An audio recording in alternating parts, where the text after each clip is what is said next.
Hello दोस्तों, आपका स्वागत है आपके अपने चैनल टीचिंग हब में। आज हम लोग देखने वाले हैं एनसीईआरटी नोट्स, जो कि भारतीय इतिहास का है दोस्तों। क्लास 6 से लेकर 12 तक के ओल्ड एनसीईआरटी और न्यू एनसीईआरटी दोनों को सम्मिलित करके इस पुस्तक को बनाया गया है दोस्तों। और ये मोस्ट इम्पोर्टेंट है फॉर ऑल कम्पिटिटिव एग्जाम के लिए दोस्तों। अगर इसका पीडीएफ चाहिए दोस्तों तो डिस्क्रिप्शन में लिंक दिया हुआ है टेलीग्राम का, वहां जाकर जुड़ जाएं। वहां आपको इसका पीडीएफ भी मिल जाएगा दोस्तों, और भी बहुत तरीके के नोट्स वगैरह वहां अवेलेबल हैं, जाकर जुड़ जाएं। चलिए दोस्तों, आज का क्लास स्टार्ट करते हैं। आज का क्लास है गवर्नर जनरल एवं वाइसराय, जो कि मॉडर्न हिस्ट्री से संबंधित है दोस्तों। और ये मोस्ट इम्पोर्टेंट चैप्टर है फॉर ऑल कम्पिटिटिव एग्जाम के लिए। हर एग्जाम में लगभग इससे 2 से 3 क्वेश्चन रहते ही हैं दोस्तों।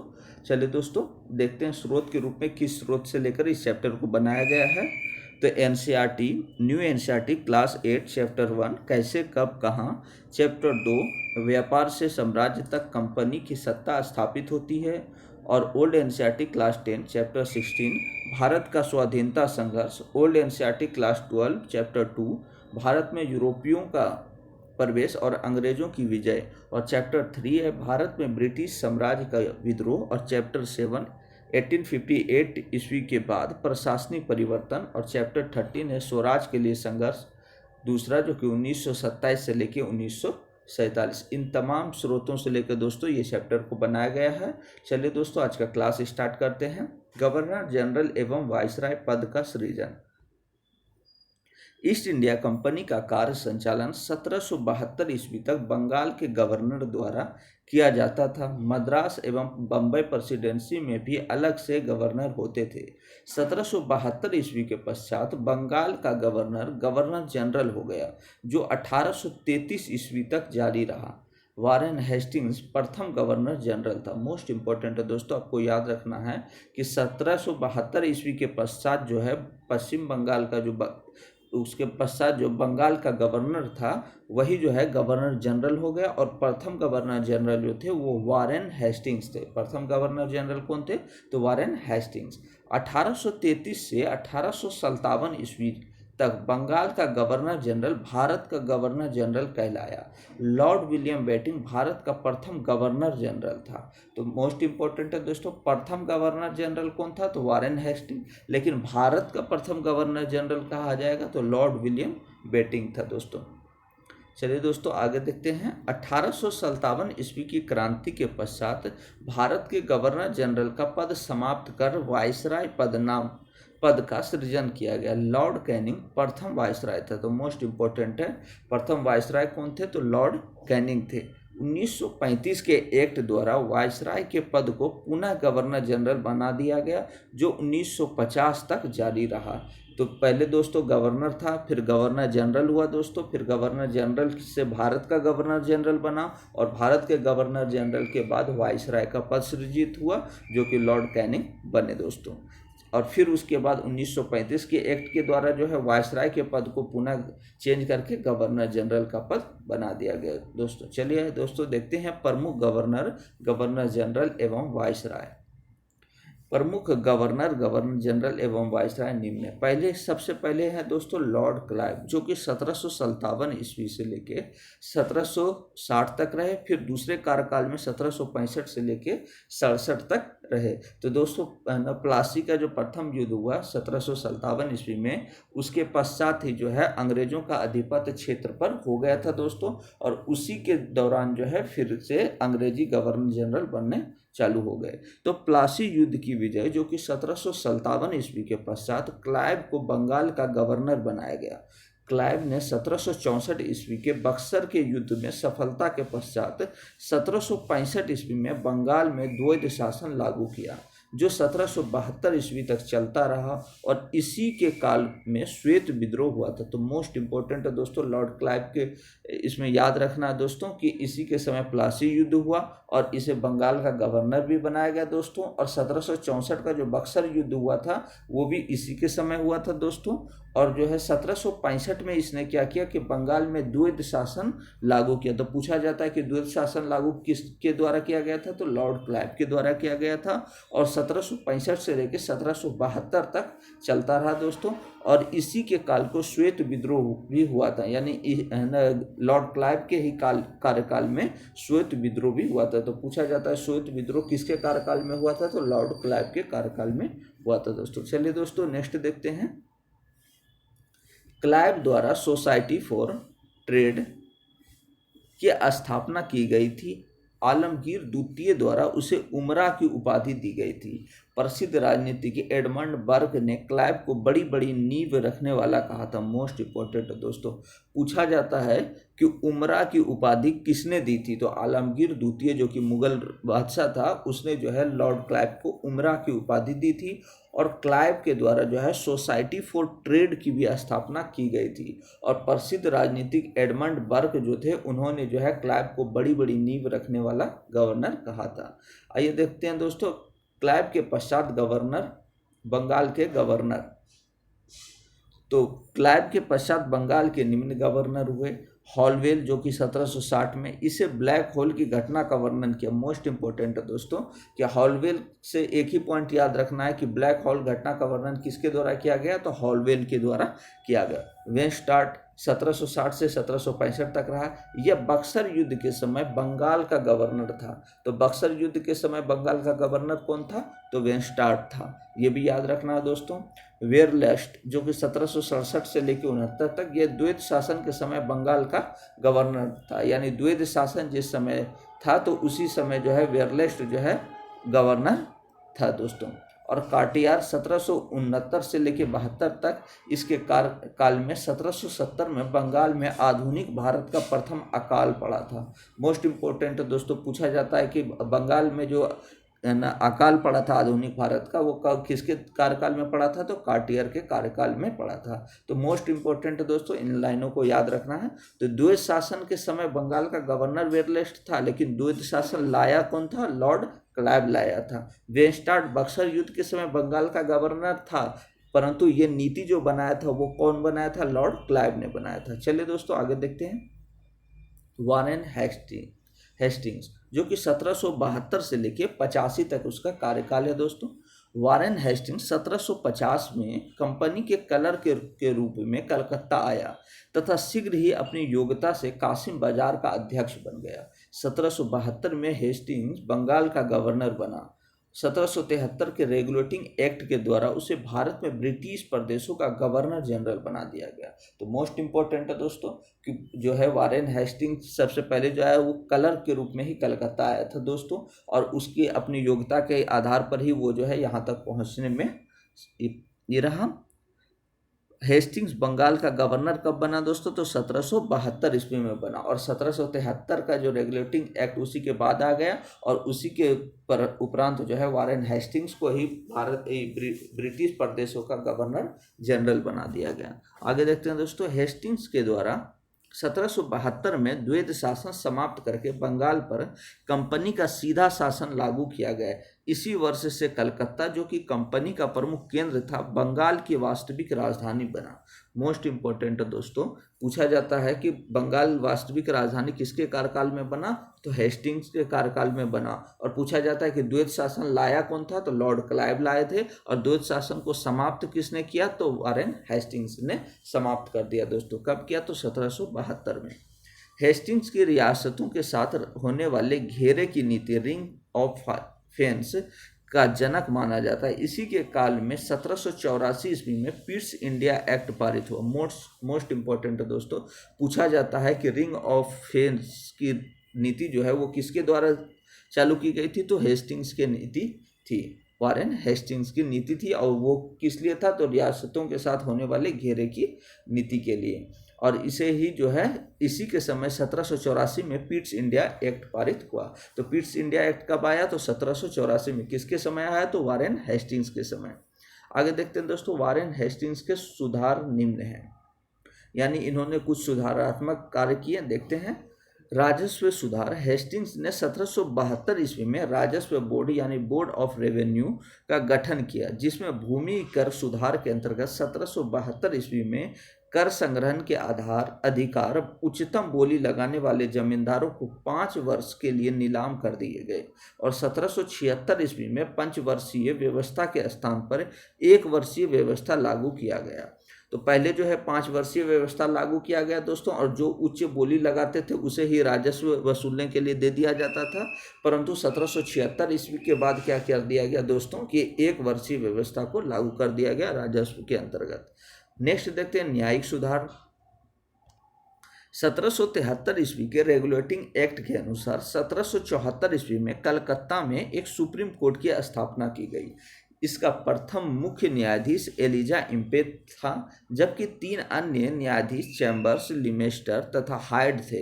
हेस्टिंग्स के द्वारा 1772 ईस्वी में प्रत्येक जिले में एक फौजदारी तथा दीवानी अदालतों की स्थापना की गई थी। मोस्ट इम्पोर्टेंट है दोस्तों, न्यायिक सुधार जो के अंतर्गत जो हेस्टिंग्स के काम हैं उसके अंतर्गत देखते हैं तो 1773 के रेगुलेटिंग एक्ट जो आया था उसके अनुसार 1774 में कलकत्ता में एक सुप्रीम कोर्ट की स्थापना इसके कार्यकाल में हुई और प्रथम मुख्य न्यायाधीश के रूप में जो आए थे एलिजा एम्पे थे। एलिजा एम्पे थे, इसे याद रखना है दोस्तों।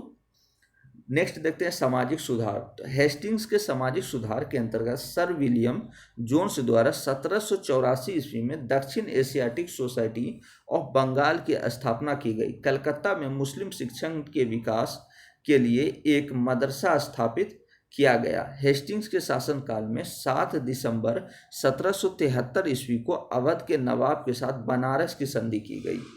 मोस्ट इंपॉर्टेंट है दोस्तों, पूछा जाता है कि अवध के नवाब के साथ जो बनारस की संधि हुई थी किसके साथ हुई थी, तो वारेन हेस्टिंग्स के साथ हुई थी। हेस्टिंग्स ने 1765 में अवध के नवाब आसिफुद्दौला से फैजाबाद की संधि की थी, जिसके अंतर्गत बनारस के राजा चेत सिंह कंपनी पर आश्रित हो गया। आगे देखते हैं दोस्तों, तो सामाजिक सुधार में इतना से याद रखना है कि सर विलियम जोन्स के द्वारा ही 1784 ईस्वी में एशियाटिक सोसाइटी ऑफ बंगाल, दक्षिण एशियाटिक सोसाइटी ऑफ बंगाल की स्थापना की गई थी दोस्तों। और इसी के समय जो है मुस्लिम मदरसे शिक्षण के लिए जो है मदरसा भी स्थापित किया गया था। चलिए दोस्तों नेक्स्ट देखते हैं लॉर्ड कॉर्नवालिस, जो कि 1786 से लेकर 93 तक है। मोस्ट इम्पोर्टेंट ये रहे हैं दोस्तों। तो वारेन हेस्टिंग्स के पश्चात सर जॉन मैकफर्सन एक वर्ष 1785 से लेकर 86 के लिए गवर्नर जनरल बना और 1786 में लॉर्ड कॉर्नवालिस गवर्नर जनरल बनकर भारत आया। कॉर्नवालिस द्वारा किए गए प्रमुख सुधार निम्न है। पहला है दोस्तों न्यायिक सुधार के रूप में देखते हैं।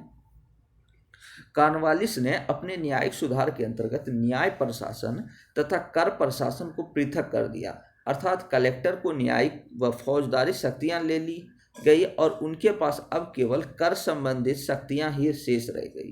कॉर्नवालिस के इस सुधार को कॉर्नवालिस कोड या शक्तियों का पृथक्करण सिद्धांत कहा जाता है।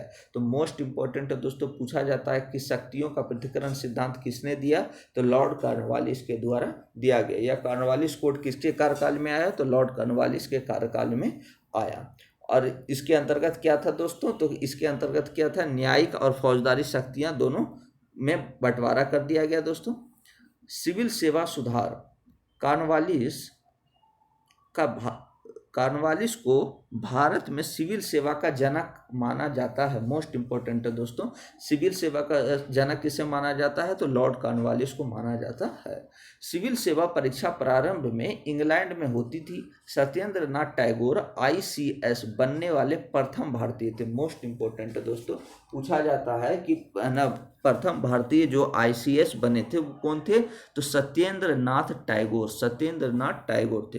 प्रारंभ में इस परीक्षा की अधिकतम आयु 23 वर्ष थी, जिसे लॉर्ड लिटन ने घटाकर 19 वर्ष कर दिया गया था। तो सबसे पहले 23 वर्ष हुआ करती थी ICS परीक्षा की, लेकिन इसे घटाकर लिटन क्या कर दिया कि 19 वर्ष कर दिया था दोस्तों। नेक्स्ट है पुलिस सुधार, जो कि कॉर्नवालिस से संबंधित है दोस्तों। कॉर्नवालिस ने ग्रामीण क्षेत्रों में जमींदारों के पुलिस अधिकारों को समाप्त कर थानों की स्थापना की और वहां एक दरोगा व कुछ पुलिस कर्मचारियों को नियुक्त किया। मजिस्ट्रेट को जिले की पुलिस व्यवस्था का उत्तरदायित्व सौंप दिया गया। इस प्रकार कॉर्नवालिस ने पुलिस तथा न्यायिक प्रशासन को सीधे अपने अधीन कर लिया। राजस्व सुधार देखते हैं दोस्तों। तो कॉर्नवालिस ने 1787 ईस्वी में प्रांत को राजस्व क्षेत्रों में विभाजित कर उन पर एक कलेक्टर नियुक्त कर दिया। 1790 ईस्वी में जमींदारों को भूस्वामी मान लिया गया और कॉर्नवालिस ने कंपनी के कर्मचारियों के निजी व्यापार को समाप्त कर दिया तथा प्रत्येक पदाधिकारी को भारत आने से पूर्व अपनी संपत्ति का ब्यौरा देना अनिवार्य कर दिया। मोस्ट इंपॉर्टेंट है दोस्तों, पूछा जाता है कि किसके समय जो है निजी व्यापार को, कर्मचारियों के निजी व्यापार को समाप्त कर दिया गया। तो लॉर्ड कॉर्नवालिस के समय जो है कर्मचारियों के निजी जो व्यापार थे उसको समाप्त कर दिया गया। नेक्स्ट देखते हैं दोस्तों अस्थाई बंदोबस्त। कॉर्नवालिस ने 1790 ईस्वी में बंगाल के जमींदारों के लिए भूमि के लिए 10 वर्षीय लगान की व्यवस्था लागू की, जिसे बाद में 1793 ईस्वी में अस्थायी कर दिया गया। इसे ही अस्थाई बंदोबस्त कहा जाता है दोस्तों। अस्थाई बंदोबस्त की व्यवस्था में कॉर्नवालिस ने जॉन शोर का सहयोग लिया। यह व्यवस्था बंगाल, बिहार एवं उड़ीसा में लागू की गई। कॉर्नवालिस पुनः 1805 ईस्वी में भारत में गवर्नर जनरल बनकर आया था और इसी दौरान 1805 ईस्वी में गाजीपुर, जो कि उत्तर प्रदेश में स्थित है, इसकी मृत्यु हो गई। गाजीपुर में ही उसकी समाधि है। मोस्ट इंपॉर्टेंट है दोस्तों, पूछा जाता है कि किस इसका जो है गवर्नर जनरल का जो है मृत्यु गाजीपुर यानी उत्तर प्रदेश भारत में हो गया। तो कौन थे? तो लॉर्ड कॉर्नवालिस थे। इनकी मृत्यु उत्तर प्रदेश में ही हो गई और इनकी जो समाधि स्थल है वो गाजीपुर उत्तर प्रदेश में ही है दोस्तों। आगे देखते हैं जॉन शोर। 1793 से लेकर 1798 ब्रिटिश संसद ने सर जॉन शोर के समय 1793 ईस्वी का चार्टर एक्ट पास किया। इसने देशी राज्यों के संबंध में हस्तक्षेप की नीति का पालन किया तथा जमींदारों को भूमि का वास्तविक स्वामी बना दिया गया। तो जॉन शोर जो कि 1793 से 98 तक रहे, उनके ही समय ही 1793 का चार्टर एक्ट पास किया गया था और उस दौरान जो है देशी राज्यों के संबंध में वो हस्तक्षेप की नीति का पालन किया गया तथा जमींदारों को भूमि का वास्तविक स्वामी माना गया दोस्तों। सर जॉन शोर के समय ही निजाम और मराठों के मध्य 1795 ईस्वी में खुर्दा का युद्ध लड़ा गया। तो पूछा जाता है दोस्तों कि खुर्दा का युद्ध कब हुआ? तो 1795 में हुआ। किसके किसके बीच हुआ? तो निजाम और मराठों के बीच हुआ। उस समय गवर्नर जनरल कौन थे? तो जॉन शोर थे दोस्तों। आगे देखते हैं लॉर्ड वेलेस्ली। 1798 से लेकर 1805 लॉर्ड वेलेस्ली का जो शासन काल है दोस्तों, 1798 से लेकर 1805। 1798 ईस्वी में रिचर्ड वेलेस्ली, जिसे मार्क्वेस ऑफ वेलेस्ली के नाम से जाना जाता है, बंगाल का गवर्नर जनरल बना। इसे बंगाल का शेर भी कहा जाता है। इसकी प्रसिद्धि का मुख्य कारण सहायक संधि प्रणाली था। मोस्ट इंपॉर्टेंट है दोस्तों, पूछा जाता है कि बंगाल का शेर किसे कहा जाता है? तो लॉर्ड वेलेस्ली को कहा जाता है बंगाल का शेर और इसका मुख्य कारण था इसकी सहायक संधि प्रणाली। तो चलिए दोस्तों देखते हैं इसका सहायक संधि प्रणाली क्या थी। भारत में फ्रांसीसियों के भय को समाप्त करने तथा अंग्रेजी सत्ता को श्रेष्ठता को बनाए रखने हेतु वेलेस्ली ने भारत में सहायक संधि प्रणाली को प्रचलित किया। सहायक संधि को स्वीकार करने वाले राज्यों के वैदेशिक संबंध अंग्रेजी शासन के अधीन थे, परंतु उनके आंतरिक मामले में हस्तक्षेप नहीं किया जाता था। सहायक संधि स्वीकार करने वाले राज्यों को अपनी राजधानी में एक अंग्रेज रेजिडेंट रखना होता था तथा कंपनी के पूर्व आज्ञा के बिना शासक किसी भी यूरोपीय को अपनी सेना में नहीं रख सकता था। सहायक संधि स्वीकार करने वाले प्रमुख राज्य हैदराबाद जो कि 1798 ईस्वी में, उसके बाद मैसूर 1799 में, तंजौर 1799, अवध 1801, पेशवा 1802, भोसले 1803, सिंधिया 1804। इन राज्यों के अतिरिक्त जयपुर, जोधपुर, मच्छड़ी, बूंदी तथा भरतपुर आदि राज्यों ने भी सहायक संधि प्रणाली को स्वीकार किया था। वेलेस्ली के समय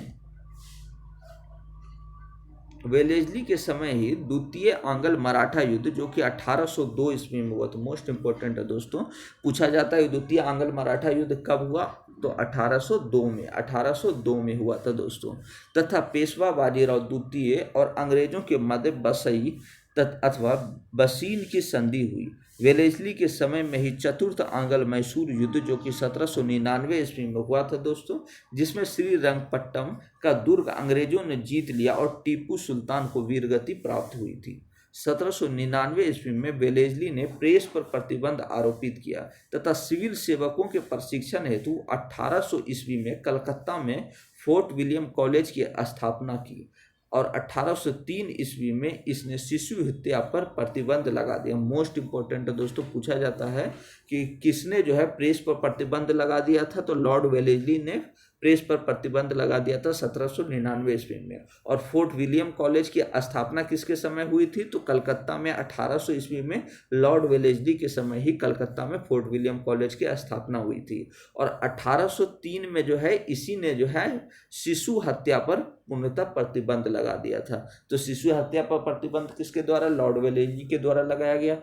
प्रेस पर प्रतिबंध किसके द्वारा लगाया गया दोस्तों, तो लॉर्ड वेलेस्ली के द्वारा लगाया गया। और कलकत्ता में फोर्ट विलियम कॉलेज का निर्माण किसके द्वारा हुआ, तो लॉर्ड वेलेस्ली के द्वारा हुआ। चलिए दोस्तों नेक्स्ट देखते हैं सर जॉर्ज वारले। 1805 से 1807 सर जॉर्ज बार्ले के शासनकाल की प्रमुख घटना वेल्लोर में सिपाहियों का विद्रोह जो कि 1806 में हुआ था, जिसका मुख्य कारण फौजी वर्दियों को पहनने व बालों को काटने आदि से संबंधित था। इस विद्रोह का दमन मद्रास के तत्कालीन गवर्नर विलियम बेटिंग ने किया था। मोस्ट इंपॉर्टेंट है दोस्तों कि किसके समय जो है मुख्य रूप से वेल्लोर में सिपाही का विद्रोह हुआ था, तो जॉर्ज वारली के समय हुआ था। और इसका जो दमन किसके द्वारा किया गया था, तो गवर्नर विलियम जो है उस जिस समय मद्रास के तत्कालीन गवर्नर थे विलियम बेटिंग, उसी ने जो है इसका दमन किया था दोस्तों। नेक्स्ट देखते हैं लॉर्ड मिंटो प्रथम। लॉर्ड मिंटो प्रथम के काल में की प्रमुख घटना अमृतसर की संधि जो कि 1809 ईस्वी में थी। यह मिंटो तथा सिख शासक रंजीत सिंह के मध्य हुई थी। मोस्ट इंपॉर्टेंट है दोस्तों, पूछा जाता है कि अमृतसर की संधि किसके किसके बीच हुई, तो रंजीत सिंह और लॉर्ड मिंटो प्रथम के बीच हुई थी दोस्तों। कब हुई थी, 1809 ईस्वी में। ये डेट याद रखना है दोस्तों कि अमृतसर की संधि 1809 में हुई। इस पर अंग्रेजों की ओर से चार्ल्स मेटकॉफ ने हस्ताक्षर किया था दोस्तों। नेक्स्ट देखते हैं लॉर्ड हेस्टिंग्स 1813 से लेके 1823। लॉर्ड हेस्टिंग्स 1813 ईस्वी में गवर्नर जनरल बनकर भारत आया। इसके शासनकाल की प्रमुख घटनाएं निम्न है। पहला है दोस्तों, देखते हैं आंग्ल नेपाल युद्ध जो कि 1814 से लेकर 16 तक चला। तो आंग्ल नेपाल युद्ध कब से कब तक चला दोस्तों, तो 1814 से 16 तक। लॉर्ड हेस्टिंग्स को सर्वप्रथम नेपाल के विरुद्ध 1814 ईस्वी में कार्रवाई करनी पड़ी। कर्नल निकलसन तथा गार्डनर के नेतृत्व में अंग्रेजों ने अल्मोड़ा पर अधिकार कर लिया। गोरखा नेता अमर सिंह थापा पराजित हो गया तथा 1816 ईस्वी में संगोली की संधि हुई। संगोली की संधि कब हुई, 1816 ईस्वी में हुई। संगोली की संधि के अनुसार गढ़वाल, कुमायूं, शिमला, रानीखेत एवं नैनीताला अंग्रेजों के अधिकार में आ गए तथा गोरखा ने काठमांडू में ब्रिटिश रेजिडेंट रखना स्वीकार किया। दूसरा है दोस्तों पिंडारियों का दमन 1817 से 1818 ईस्वी में। लॉर्ड हेस्टिंग्स को पिंडारियों के दमन का श्रेय प्राप्त है। मोस्ट इंपॉर्टेंट है दोस्तों कि पिंडारियों का दमन करने का श्रेय किसे प्राप्त है, तो लॉर्ड हेस्टिंग्स को पिंडारियों का दमन करने का श्रेय प्राप्त है। पिंडारी लुटेरों का एक दल था जिसमें हिंदू तथा मुस्लिम दोनों सम्मिलित थे। हेस्टिंग्स ने टॉमस हिस्लोप के साथ मिलकर पिंडारियों के विरुद्ध अभियान चलाया। पिंडारियों के प्रमुख नेता वासिल मोहम्मद, करीम खां, अमीर खां तथा चीतू थे। वासिल मोहम्मद ने सिंधिया के यहाँ शरण ली जिसे सिंधिया ने अंग्रेजों को सौंप दिया। करीम खां को गोरखपुर में एक छोटी सी रियासत दे दी गई तथा चीतू को शेर मारकर खा गया। अमीर खान को टोक का नवाब बना दिया गया और इस प्रकार 1824 ईस्वी तक पिंडारियों का दमन कर दिया गया दोस्तों। नेक्स्ट है मराठा संघ का अंत। हेस्टिंग्स ने मराठों को तृतीय आंग्ल मराठा युद्ध में पराजित कर मराठा संघ को भंग कर दिया। 1 जून 1817 ईस्वी को पेशवा ने अपनी पराजय स्वीकार कर एक संधि पर हस्ताक्षर किए, जिसके अनुसार मराठा संघ समाप्त हो गया। हेस्टिंग्स ने बाजीराव द्वितीय को गद्दी से हटाकर 18 लाख वार्षिक पेंशन देकर कानपुर के समीप बिठूर नामक स्थान पर भेज दिया। नेक्स्ट देखते हैं दोस्तों, भूमि व्यवस्था। भूमि व्यवस्था हेस्टिंग्स के समय में ही एलिफिस्टन ने बम्बई में रैयतवाड़ी व्यवस्था को लागू किया।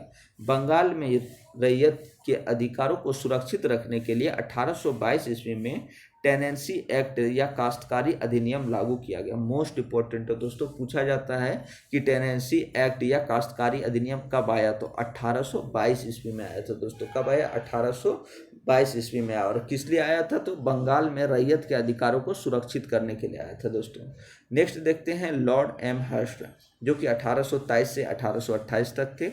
लॉर्ड एम हर्स्ट के काल में की प्रमुख घटना प्रथम आंग्ल बर्मा युद्ध तथा भरतपुर का उत्तराधिकारी युद्ध है। प्रथम आंग्ल बर्मा युद्ध जो कि 1824 से 26 तक लड़ा गया था, जिसका अंत 1826 ईस्वी में यांडूब की संधि के साथ हुई दोस्तों। और 1824 ईस्वी का बैरकपुर सैन्य विद्रोह भी एम हर्स्ट के काल में हुआ था। इस विद्रोह का प्रमुख कारण फौज की एक टुकड़ी को बर्मा जाने की आज्ञा देना था। यह प्रथम गवर्नर जनरल था जो मुगल सम्राट अकबर द्वितीय से समानता रखता था। नेक्स्ट है दोस्तों लॉर्ड विलियम बेटिंग, जो कि 1828 से 35 तक, 1828 से 35 Lord William Bentinck most important है दोस्तों इनका कार्यकाल। यह बंगाल का अंतिम गवर्नर जनरल तथा भारत का प्रथम गवर्नर जनरल था। इसके पूर्व यह 1803 ईस्वी में मद्रास का गवर्नर नियुक्त किया गया था और 1806 ईस्वी में इसने सैनिकों के माथे पर जातीय चिन्ह लगाने और कानों में बालियां पहनने पर रोक लगा दी थी। लॉर्ड विलियम बेटिंग के प्रमुख सुधार निम्न हैं। सामाजिक सुधार के रूप में देखते हैं दोस्तों, सामाजिक सुधार के अंतर्गत देखते हैं लॉर्ड विलियम बेटिंग ने दिसंबर 1829 ईस्वी में एक अधिनियम द्वारा विधवाओं के सती होने के अवैध घोषित कर दिया गया। तो विधवा को अवैध घोषित कब किया गया दोस्तों? सती होने के लिए, तो 1829 के एक अधिनियम के द्वारा। प्रारंभ में यह कानून केवल बंगाल प्रेसिडेंसी में लागू था, जिसे 1830 में बम्बई तथा मद्रास प्रेसिडेंसी में भी लागू कर दिया गया। बेंटिंग ने ठगी प्रथा को समाप्ति के लिए कर्नल स्लीमैन की नियुक्ति की और 1830 तक ठगी प्रथा का अंत हो गया। बेंटिंग ने नरबली तथा राजपूतों में बालिका शिशु हत्या पर प्रतिबंध लगाया और 1833 के चार्टर एक्ट की धारा 87 के अनुसार जाति या वर्ण के स्थान पर योग्यता को ही सेवा का आधार माना दोस्तों। मोस्ट इंपॉर्टेंट है। दूसरा है शिक्षा संबंधी सुधार देखते हैं दोस्तों। तो लॉर्ड बेटिंग के काल में अंग्रेजों को भारत में उच्च शिक्षा का माध्यम मान लिया गया। इन्हीं के शासनकाल में 1835 ईस्वी में कलकत्ता में एक मेडिकल कॉलेज की स्थापना की गई। रियासतों के प्रति नीति देखते हैं दोस्तों इनका। तो लॉर्ड बेटिंग ने रियासतों के प्रति हस्तक्षेप की नीति अपनाई, परंतु कुछ रियासतों में व्यवस्था का आरोप लगाकर उसे ब्रिटिश प्रांतों में मिला लिया। जैसे 1831 ईस्वी में मैसूर, 1834 ईस्वी में कुर्ग तथा कछार की रियासतों को मिलाया। इसके काल में आगरा एक नई प्रेसिडेंसी बना और यहाँ एक सर्वोच्च न्यायालय की स्थापना भी की गई दोस्तों। आगे देखते हैं दोस्तों सर चार्ल्स मैडकॉफ, 1835 से 36 तक इनका कार्यकाल है। सर चार्ल्स मैडकॉफ को भारत में समाचार पत्रों का मुक्तिदाता के रूप में जाना जाता है और इसने प्रेस पर लगे प्रतिबंधों को समाप्त कर दिया। मोस्ट इंपॉर्टेंट है दोस्तों, इनका याद रखना है कि समाचार पत्रों का मुक्तिदाता किसे कहा जाता है, तो चार्ल्स मैडकॉफ को जो है भारत में समाचार पत्रों का मुक्तिदाता कहा जाता है। नेक्स्ट देखते हैं लॉर्ड ऑकलैंड, जो कि 1836 से 42 तक था। लॉर्ड ऑकलैंड के शासनकाल की सबसे महत्वपूर्ण घटना प्रथम आंग्ल अफगान युद्ध, जो कि 1839 से 42 ईस्वी के बीच हुई थी, जिसमें अंग्रेजों को अधिक क्षति हुई थी। इसके शासनकाल में अफगान समस्याओं के समाधान हेतु शाह शुजा, रंजीत सिंह तथा अंग्रेजों के मध्य 1838 ईस्वी में एक त्रिपक्षीय संधि हुई। इस संधि के द्वारा शाह शुजा को अफगानिस्तान की गद्दी पर बैठाया जाना था, किंतु बाद में रंजीत सिंह इस संधि से अलग हो गए। नेक्स्ट देखते हैं दोस्तों लॉर्ड ऑकलैंड के काल में ही 1839 ईस्वी में कलकत्ता से दिल्ली तक जीटी रोड का निर्माण शुरू करवाया गया। तथा इसी के समय शेरशाह सूरी मार्ग का नाम बदलकर grand trunk road GT road रख दिया गया। मोस्ट इंपॉर्टेंट है दोस्तों कि जीटी रोड का जो निर्माण शुरू करवाया गया वो किसके समय, लॉर्ड ऑकलैंड के समय कराया गया, और इसी के समय शेरशाह सूरी मार्ग के नाम को बदलकर ग्रांड ट्रंक रोड मार्ग कर दिया गया दोस्तों। नेक्स्ट है लॉर्ड एलनबरो, जो 1842 से लेकर 44 तक कार्यकाल है दोस्तों। लॉर्ड एलनबरो के समय ही चार्ल्स नेपियर के नेतृत्व में 1843 ईस्वी में सिंध का विलय किया गया। तो सिंध का विलय किसके समय किया गया, तो लॉर्ड एलनबरो के समय। किसके नेतृत्व में, चार्ल्स नेपियर के नेतृत्व में। एलनबरो का कार्यकाल कुशल अकमरणीयता की नीति का काल कहा जाता है। इसके काल में 1843 ईस्वी में दास प्रथा का अंत हो गया। मोस्ट इंपॉर्टेंट है दोस्तों, पूछा जाता है दास प्रथा का अंत किसके समय हुआ, तो लॉर्ड एलनबरो के समय। कब हुआ, 1843 ईस्वी में हुआ। नेक्स्ट देखते हैं दोस्तों लॉर्ड हार्डिंग। लॉर्ड हार्डिंग के शासनकाल की प्रमुख घटना प्रथम आंग्ल सिख युद्ध था। यह युद्ध 1845 ईस्वी में प्रारंभ हुआ, जिसमें 4 लड़ाइयाँ मुदकी, सबरौं, बट्टोवल व अलीवाल में हुई थी दोस्तों। नेक्स्ट देखते हैं सबरौं की लड़ाई में सिख पराजित हो गए तथा युद्ध की समाप्ति 1846 ईस्वी के लाहौर संधि के साथ हुई। मानव बलि प्रथा का दमन तथा शिशु हत्या पर रोक लॉर्ड हार्डिंग के काल में ही महत्वपूर्ण घटना थी। नेक्स्ट देखते हैं दोस्तों लॉर्ड डलहौजी। मोस्ट इंपॉर्टेंट है इनका कार्यकाल 1848 से 56। लॉर्ड डलहौजी 36 वर्ष की आयु में 1848 ईस्वी में भारत का गवर्नर जनरल बनकर आया। उसने युद्ध में व्यापकगत सिद्धांत यानी डॉक्ट्रिन ऑफ लैप्स के आधार पर अंग्रेजी साम्राज्य का विस्तार करते हुए अनेक महत्वपूर्ण कार्य किए, और इनका विवरण इस प्रकार है। साम्राज्य विस्तार, तो साम्राज्य विस्तार इनका देखते हैं दोस्तों किस तरीके से इन्होंने किया। लॉर्ड डलहौजी के समय ही 1848 ईस्वी में द्वितीय आंग्ल सिख युद्ध हुआ, जिसमें सिखों को पराजित हुई, और 1849 ईस्वी में पंजाब को अंग्रेजी साम्राज्य में मिला लिया गया। लॉर्ड डलहौजी के समय ही द्वितीय आंग्ल बर्मा युद्ध, जो कि 1852 ईस्वी में हुआ था, जिसमें बर्मा का पराजय हुई तथा लोअर बर्मा व पीगू को अंग्रेजी साम्राज्य में विलय कर लिया गया, और 1850 में सिक्किम का अंग्रेजी राज्य में विलय हो गया। 1856 में एक बड़ी कार्रवाई के बाद संथालों के विद्रोह का दमन कर दिया गया दोस्तों। नेक्स्ट देखते हैं व्यापकगत सिद्धांत।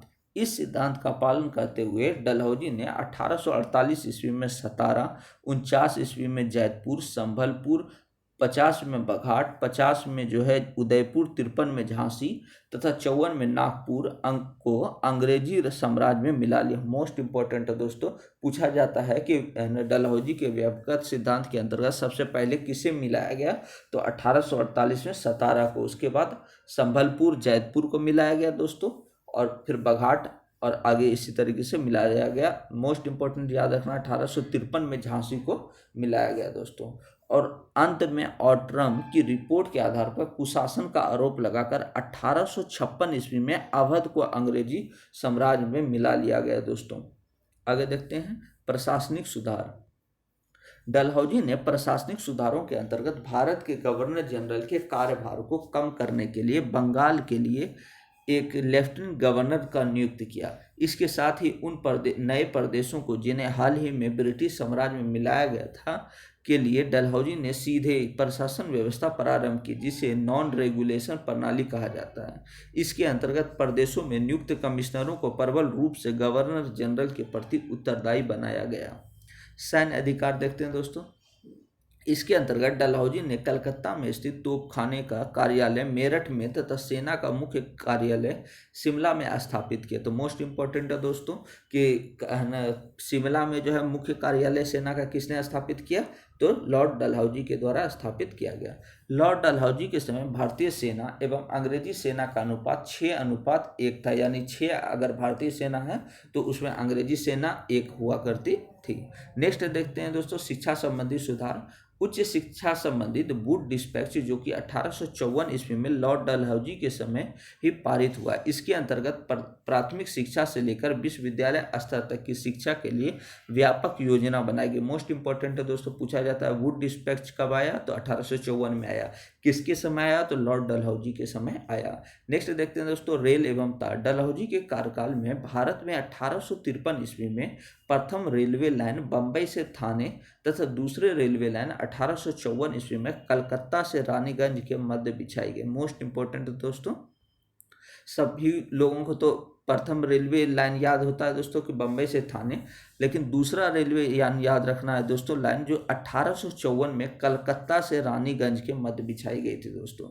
डलहौजी के काल में ही प्रथम तार सेवा टेलीग्राम सर्विस का आरंभ कलकत्ता से आगरा 1854 के मध्य किया गया। मोस्ट इंपॉर्टेंट दोस्तों पूछा जाता है कि प्रथम तार सेवा का आरंभ कहाँ किया गया, तो कलकत्ता से आगरा के बीच किया गया। कब किया गया, 1854 में किया गया। और किसके शासनकाल में किया गया, तो लॉर्ड डलहौजी के शासनकाल में किया गया।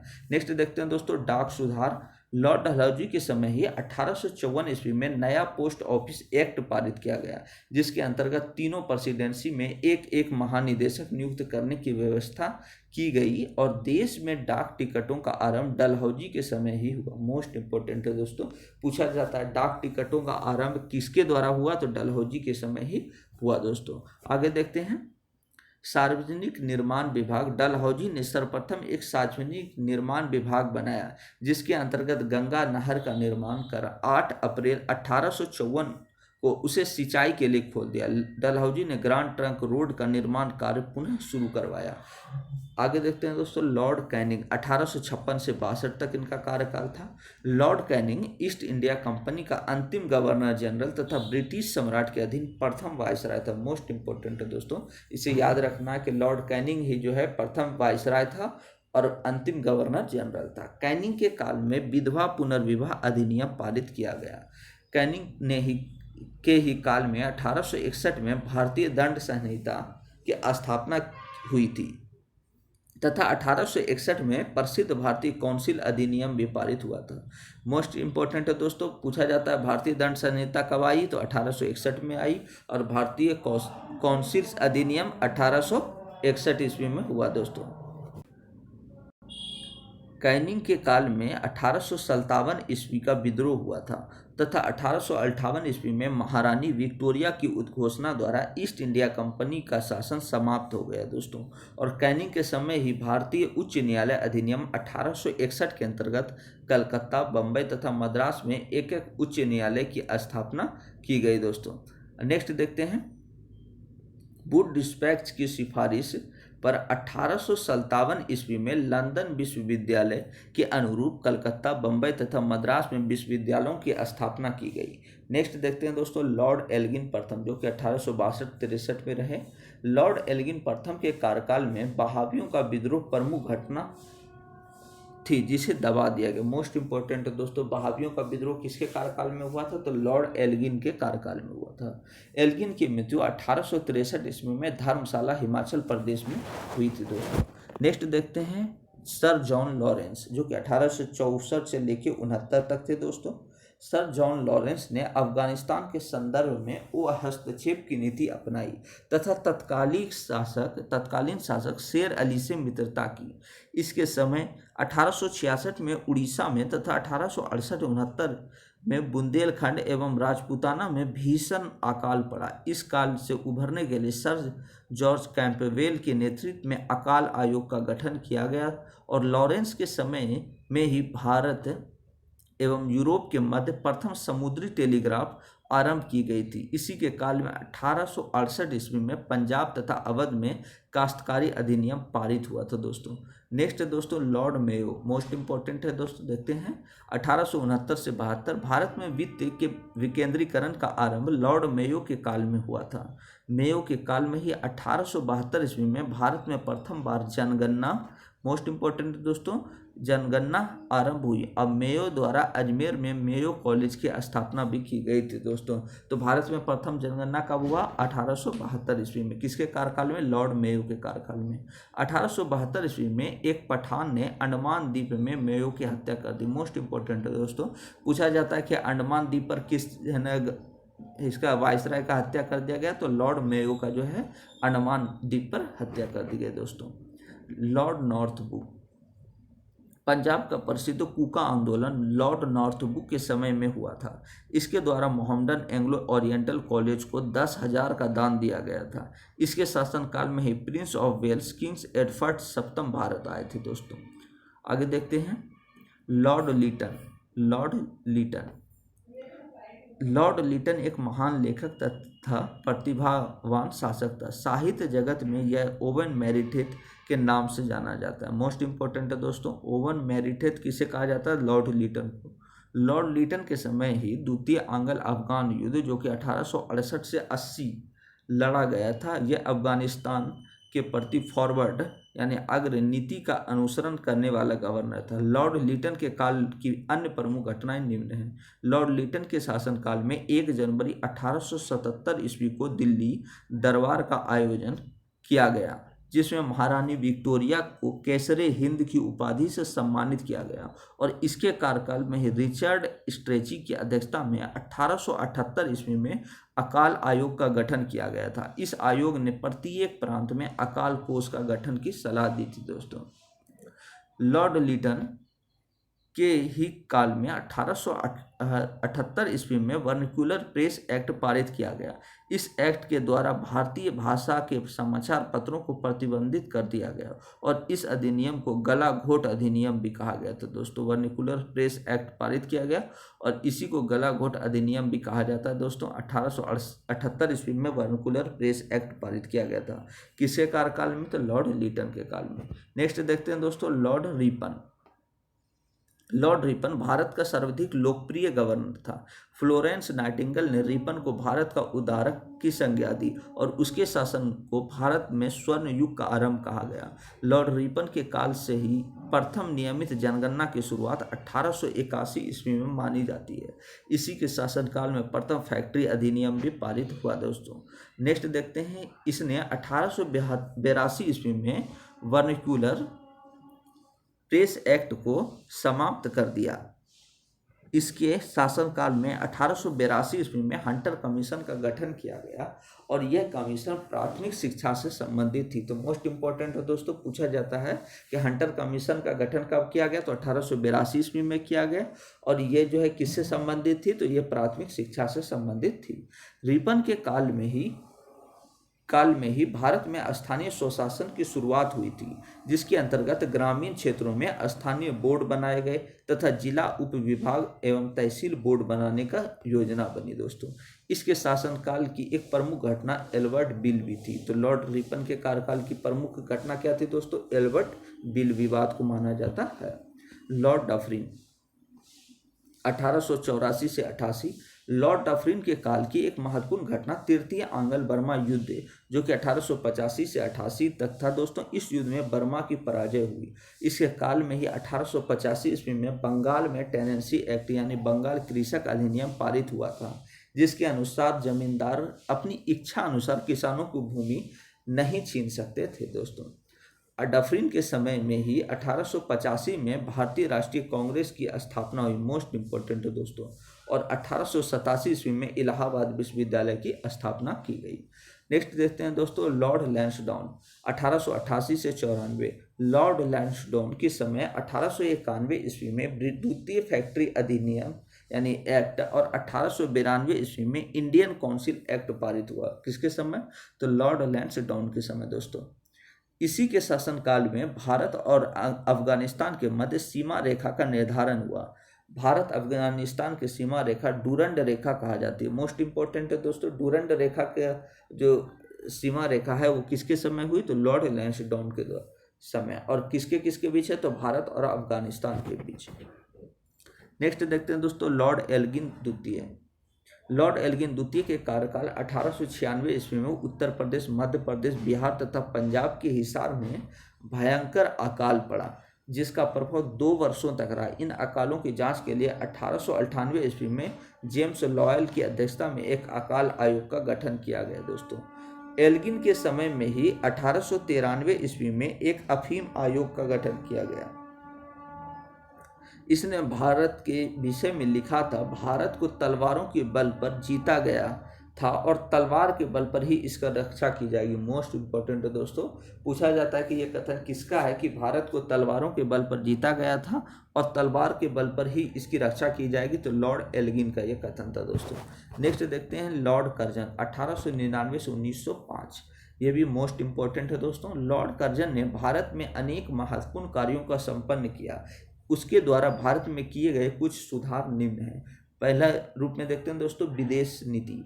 कर्जन ने नए उत्तर पश्चिम सीमा प्रांत का गठन किया। उसने तिब्बती बौद्ध गुरु दलाई लामा पर रूस की ओर झुकाव का आरोप लगाकर तिब्बत में हस्तक्षेप किया। वर्ष 1903 में कर्नल यंग हस्बैंड के नेतृत्व में सेना ने तिब्बतियों से संधि कर ली।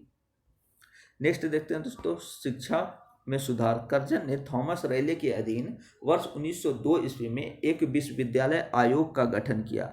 आयोग की सिफारिश के आधार पर वर्ष 1904 में भारतीय विश्वविद्यालय अधिनियम पारित किया गया। पुलिस सुधार के अंतर्गत लॉर्ड कर्जन ने 1902 में सर एंड्रयू फ्रेजर की अध्यक्षता में एक पुलिस आयोग गठित किया। वर्ष 1903 में पुलिस विभाग में CID यानी क्रिमिनल इन्वेस्टिगेशन डिपार्टमेंट की स्थापना की। तो कब की? 1903 में। आगे देखते हैं अकाल आयोग का गठन। लॉर्ड कर्जन के काल में एंटनी मैकडोनाल्ड की अध्यक्षता में एक अकाल आयोग का नियुक्ति किया गया दोस्तों, और इसका कार्य अकाल सहायक की व्यवस्था को योग्यतापूर्ण चलाने के संबंध में सिफारिश करना था। नेक्स्ट है कृषि सुधार। वर्ष 1901 में भारत में सिंचाई की समस्या का समाधान अर्थात अध्ययन करने हेतु सर कॉलिन स्कॉट मॉनक्रीफ की अध्यक्षता में एक सिंचाई आयोग का गठन किया गया। नेक्स्ट देखते हैं लॉर्ड मिंटो द्वितीय, जो कि 1905 से 1910 तक रहे। लॉर्ड मिंटो के काल में 1906 में मुस्लिम लीग की स्थापना ढाका में हुई। वर्ष 1906 में कलकत्ता में आयोजित कांग्रेस अधिवेशन में कांग्रेस द्वारा अपना लक्ष्य स्वराज घोषित किया गया। लॉर्ड मिंटो द्वितीय के समय ही 1908 में खुदीराम बोस को फांसी तथा तिलक को 6 वर्षों की कारावास की सजा हुई थी, और इसी के शासनकाल में ही इंडियन काउंसिल एक्ट 1909 या मार्लो मिंटो सुधार पारित हुआ था दोस्तों। लॉर्ड हार्डिंग द्वितीय 1910 से 16 तक रहे इनका कार्यकाल। लॉर्ड हार्डिंग द्वितीय के शासनकाल में 1911 में दिल्ली दरबार का आयोजन किया गया। मोस्ट इंपॉर्टेंट है दोस्तों, पूछा जाता है 1911 के दिल्ली दरबार का आयोजन किसके समय हुआ? तो लॉर्ड हार्डिंग द्वितीय के समय हुआ। दिल्ली दरबार में ब्रिटेन के राजा जॉर्ज पंचम तथा रानी मेरी का आगमन हुआ। 27 दिसंबर 1912 को दिल्ली में अधिकृत रूप से प्रवेश करते हुए समय हार्डिंग पर बम फेंका गया था, जिसमें वह घायल हो गया। हार्डिंग द्वितीय के समय ही वर्ष 1914 में प्रथम विश्व युद्ध आरंभ हो गया था दोस्तों। तो प्रथम विश्व युद्ध के समय भारत के जो वायसराय कौन थे? तो लॉर्ड हार्डिंग द्वितीय। नेक्स्ट देखते हैं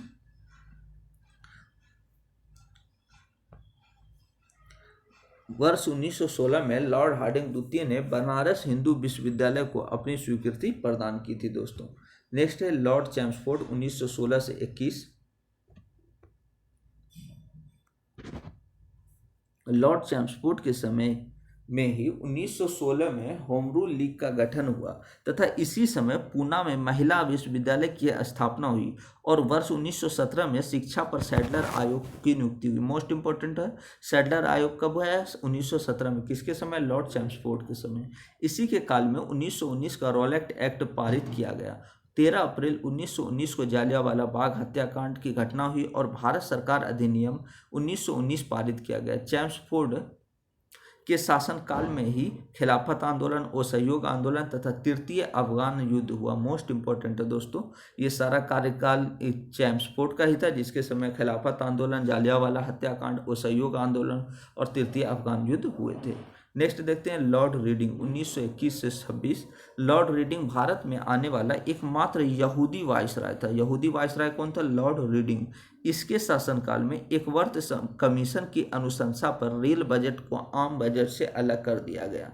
रीडिंग के समय दिसंबर 1992 में स्वराज पार्टी 1900 यहाँ पर ये साल गलत लिखा हुआ दोस्तों। रीडिंग के समय ही स्वराज पार्टी का गठन हुआ तथा 5 फरवरी 1922 ईस्वी में चौरी चौरा की घटना के बाद असहयोग आंदोलन वापस ले लिया गया। यानी रीडिंग के समय 1922 ईस्वी में ही स्वराज पार्टी का गठन हुआ था दोस्तों, और 5 फरवरी 1922 को चौरी चौरा घटना के बाद असहयोग आंदोलन वापस ले लिया गया था। इसी के शासनकाल में प्रशासनिक सेवाओं के लिए दिल्ली और लंदन में वर्ष 1923 में एक साथ परीक्षा की व्यवस्था की गई, और वर्ष 1924 में लोक सेवा परीक्षा के लिए आयोग का गठन किया गया। 9 अगस्त 1925 को काकोरी घटना के समय रीडिंग ही भारत के वायसराय था दोस्तों। नेक्स्ट देखते हैं लॉर्ड इरविन 1926 से 31। लॉर्ड इरविन के कार्यकाल में 1928 में साइमन कमीशन भारत आया। मोस्ट इंपॉर्टेंट है दोस्तों, साइमन कमीशन भारत कब आया? तो 1928 में आया। इसी समय मोतीलाल नेहरू की अध्यक्षता में नेहरू रिपोर्ट प्रकाशित हुई। नेहरू रिपोर्ट के विरोध में जिन्ना का 14 सूत्रीय फॉर्मूला आया था। इरविन के समय 1928 में रॉयल कमीशन यानी कृषि संबंधी की नियुक्ति हुई, और 31 दिसंबर 1929 को लाहौर अधिवेशन में पूर्ण स्वराज की घोषणा की गई, तथा 16 जनवरी 1930 को संपूर्ण देश में स्वतंत्रता दिवस का आयोजन किया गया दोस्तों। 12 मार्च 1930 को गांधी जी द्वारा सविनय अवज्ञा आंदोलन आरंभ किया गया, और वर्ष 1930 में लंदन में प्रथम गोलमेज सम्मेलन का आयोजन हुआ, तथा मार्च 1931 को गांधी इरविन समझौता इरविन के काल की महत्वपूर्ण घटना थी दोस्तों। आगे देखते हैं लॉर्ड वेलिंगटन। लॉर्ड वेलिंगटन वर्ष 1931 से 36 तक था इनका कार्यकाल। लॉर्ड वेलिंगटन के कार्यकाल में लंदन में द्वितीय गोलमेज सम्मेलन 1931 का आयोजन किया गया। वेलिंगटन के काल में ही रैमजे मैकडोनाल्ड ने सांप्रदायिक निर्णय की घोषणा की थी, और तृतीय गोलमेज सम्मेलन 1932 का भी आयोजन हुआ था। वेलिंगटन के काल में ही वर्ष 1935 में भारत सरकार अधिनियम इसी में स्वीकृत हुआ था दोस्तों। नेक्स्ट देखते हैं, इसी के काल में 1935 में बर्मा भारत से पृथक हुआ, और 1936 में भारतीय किसान सभा का गठन हुआ। नेक्स्ट देखते हैं दोस्तों लॉर्ड लिनलिथगो। लॉर्ड लिनलिथगो को भारत सरकार अधिनियम 1935 के ढांचे के निर्माण में प्रमुख योगदान था। लिनलिथगो के काल में ही वर्ष 1935 के अधिनियम के अंतर्गत वर्ष 1936 से 37 में पहला आम चुनाव संपन्न हुआ था।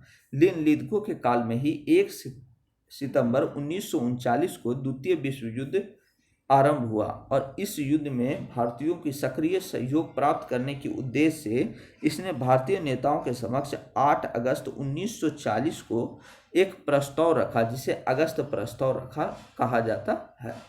लिनलिथगो के शासनकाल में वर्ष 1940 में पाकिस्तान की मांग रखी गई, तथा गांधी जी द्वारा व्यक्तिगत सत्याग्रह चलाया गया। नेक्स्ट देखते हैं लॉर्ड वेवेल 1944 से 47। लॉर्ड वेवेल के काल में द्वितीय विश्व युद्ध की समाप्ति हुई, और तथा 25 जून 1945 को शिमला सम्मेलन का आयोजन हुआ था। जिन्ना की हरधर्मिता के कारण यह सम्मेलन असफल रहा।